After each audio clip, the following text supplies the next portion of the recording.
Hey, Jason here from Simply Swider. If your Maytag washer is showing an F5 error code and won't start, I've got good news. In the next 12 minutes, I'll show you exactly how to fix it yourself. Whether you're seeing F5 E1, E2, E3, or E4, they all point to the same issue, a faulty lid lock. The best part, most of these fixes cost under $50 and can save you a $200 service call. Before we get started, if you run into any questions, jump into our Facebook group. Links in the description. We've got thousands of people helping each other fix their appliances, and I pop in there daily to help out.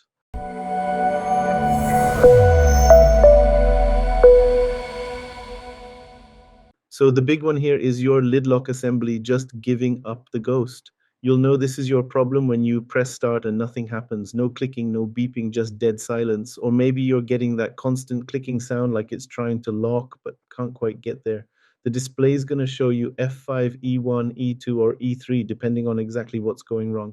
I had this customer last month who said her washer was possessed because it kept clicking every few seconds. Turned out the lock mechanism was trying to engage, but the contacts were all corroded. Here's your 5-minute diagnostic test. First, unplug the washer and wait 10 minutes for the electronics to reset. You'll need a basic multimeter. Any $15 model from the hardware store works fine. Set it to continuity mode and test the door lock switch terminals. You should hear a beep when the switch is pressed. No beep means the assembly is dead and needs replacement. Safety reminder, always verify the power is off at both the outlet and circuit breaker before touching any components.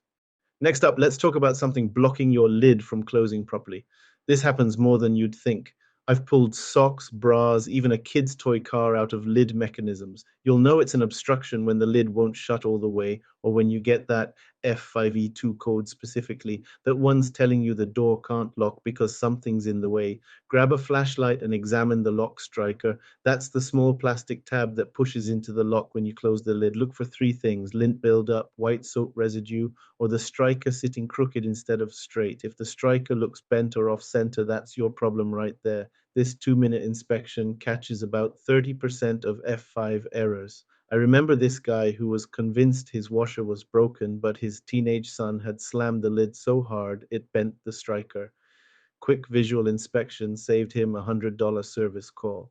Here's one that drives people crazy: the F5E4 code. This little beauty shows up on newer top-load models from 2019 and later when you've run several cycles back to back without opening the door. It's actually a safety feature, but it feels like your washer's having an attitude problem. The machine just locks up and won't respond to anything. The good news, this is usually a simple software glitch that takes 2 minutes to fix. Try this reset sequence. First, unplug the washer for exactly 10 minutes. This fully clears the memory. Plug it back in, then open and close the lid 3 times slowly. If that doesn't work, try method 2. Hold the start button for 20 seconds while the machine is plugged in. One of these methods works about 90% of the time for F5E4 codes. Works like a charm most of the time. Now we're getting into the more technical stuff. Wiring problems between your control board and that lid lock. You'll suspect this when everything looks fine mechanically, but you're still getting F5 codes. The telltale sign is when you test with a multimeter and you're not getting that 120 volts from the control board to the lock mechanism. Pull off that back panel and really look at those wire connections. I can't tell you how many times I've found loose wires just hanging there, or cables that got pinched during installation. Sometimes it's not loose connections, but actual damage to the wire harness itself.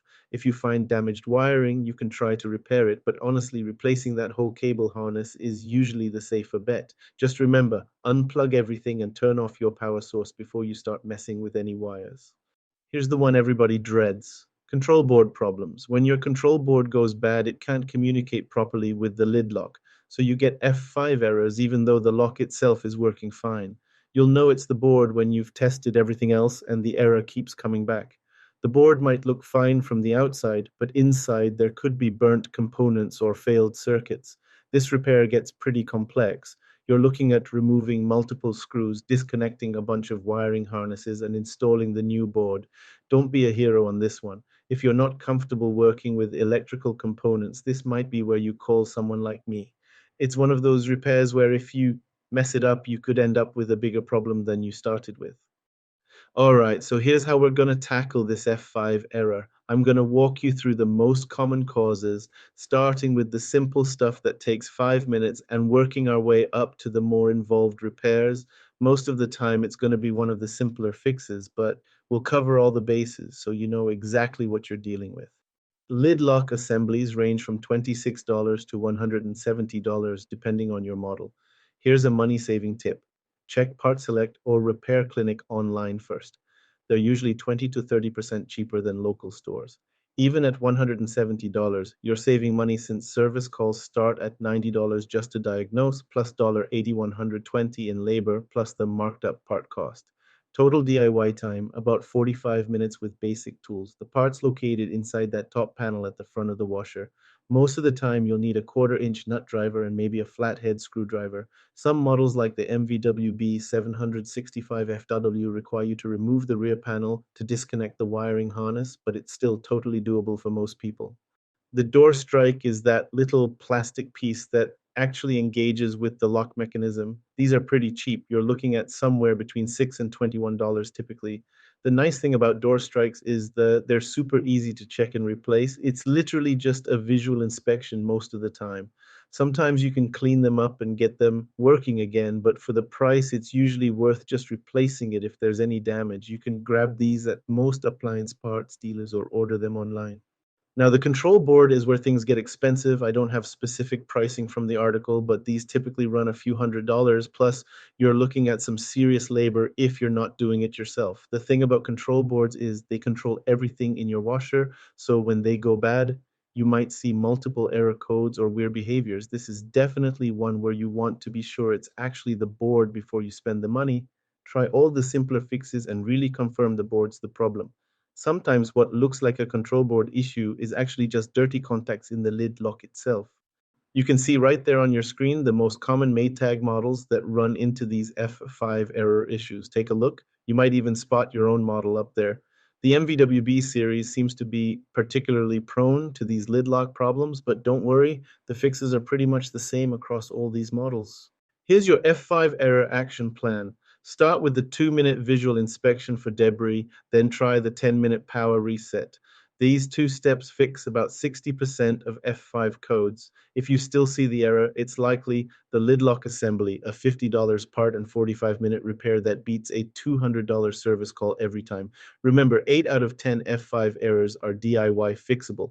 Way cheaper to fix it yourself than calling someone like me out for a $100 service call. If you guys know someone who's having appliance troubles, please send them the link to this video or a link to my channel where I have tons of other videos showing how to fix pretty common issues with appliances, sometimes for free or as little cost as possible. It sure beats having a repairman come out and spending several hundred for them to fix it when it could be something so simple. If this helped you get your Maytag washer working again, hit that like button and drop a comment below. Let me know which fix worked for you. Really helps other people with the same problem. And if you haven't already, please subscribe to the channel. We'll get this out to more folks who need to save some time and money. Thanks for watching, and I hope you guys have a great day.